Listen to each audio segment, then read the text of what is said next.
Bonjour, je suis le frère Hamid Zraïdi, frère des écoles chrétiennes de la Salia. Je viens vous parler du projet Fratelli. Ce projet est né de la rencontre des idées des supérieurs majeurs de deux congrégations religieuses, l'Institut des frères des écoles chrétiennes et les frères maristes. Les deux avaient adopté des thèmes de travail très semblables. Pour les Lassaliens, c'était aller au-delà des frontières, et pour les maristes, avec Marie, aller en hâte vers des terres nouvelles. Cette rencontre des idées, pour certains, c'est le fruit du hasard, mais pour nous, c'était l'action de l'Esprit Saint.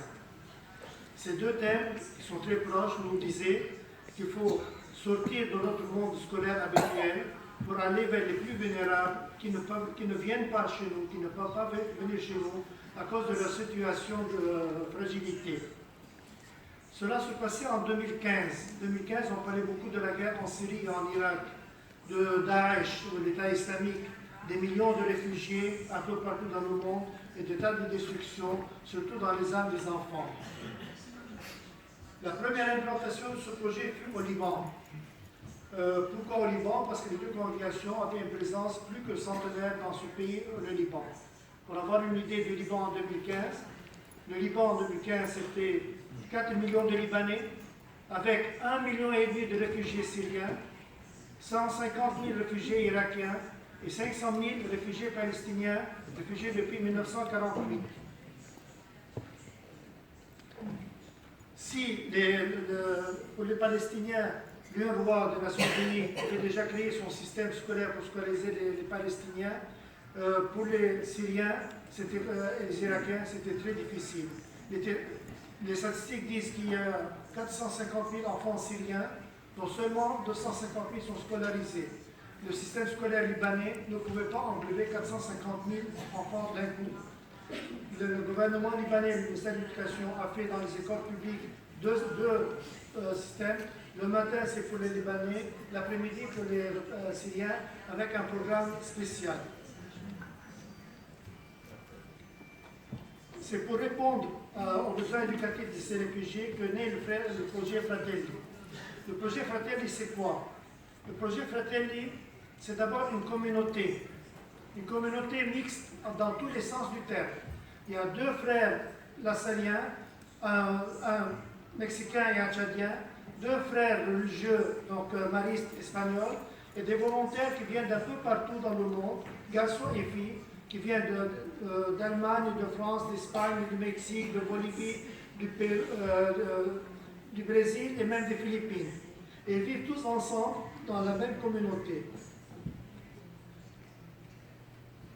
C'est aussi une association de droit libanais, dont je suis le président, qui donne la couverture juridique à toutes les actions que nous avons. C'est aussi un conseil international. C'est aussi un conseil international formé à Rome qui comporte deux frères, le vicaire général lassalien et un autre frère, le conseiller général, le vicaire général mariste et un autre conseiller général. Pour l'organisation, les maristes, par l'intermédiaire de FSMI, s'occupent de l'organisation du volontariat, tandis que les lassaliens, par l'organisation Solidarité Internationale, s'occupent de la collecte des fonds et en font dans les différentes ONG qu'ils peuvent trouver. Depuis 2016, nous avons maintenant deux centres. Le Rmeini, qui est à 37 ou 40 km au sud de Beyrouth, près de l'ancienne ville de Sidon, dont on parle dans la Bible, qui accueille entre 700 et 800 enfants. Ce sont les locaux d'une école mariste qui a été fermée en 1985 à cause de la guerre et que les maristes n'ont toujours pas ouvert. Elle accueille entre 700 et 800 enfants, en grande majorité syriens musulmans, mais aussi quelques Libanais et Palestiniens.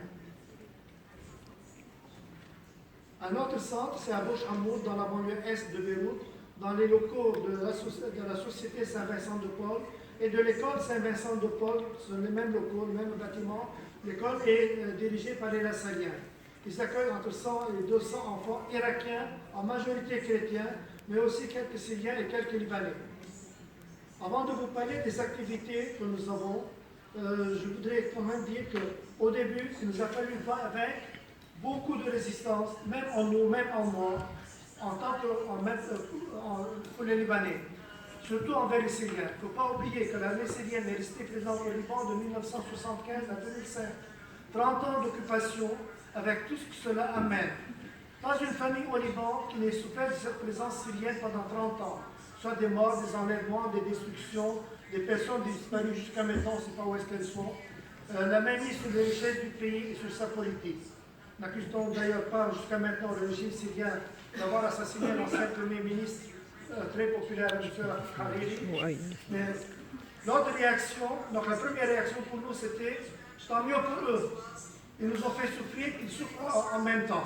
Maintenant, c'est leur tour à eux de souffrir.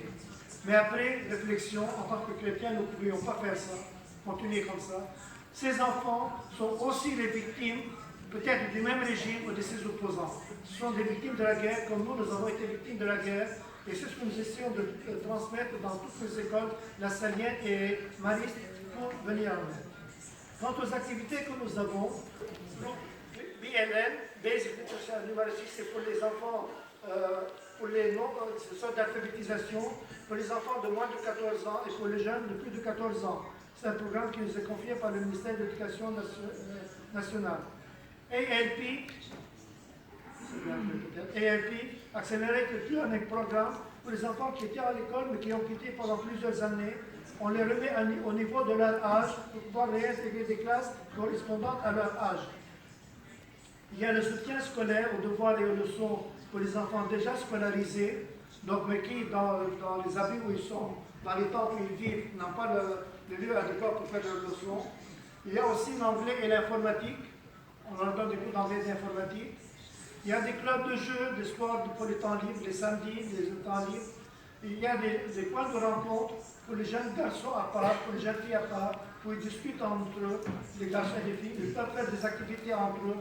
Les filles peuvent danser. Il y a le Summer School. Il y a la colonie de jour au mois d'été. Et il y a des cours de couture pour les mamans. Et l'avenir, eh bien, nous continuerons tant qu'il y aura des enfants vulnérables vivant des situations de précarité et tant que l'Esprit Saint nous le demandera. Et pour finir, vous avez ici le projet, vous pouvez le retrouver sur les différents médias, sur Facebook, etc., avec l'adresse. Merci.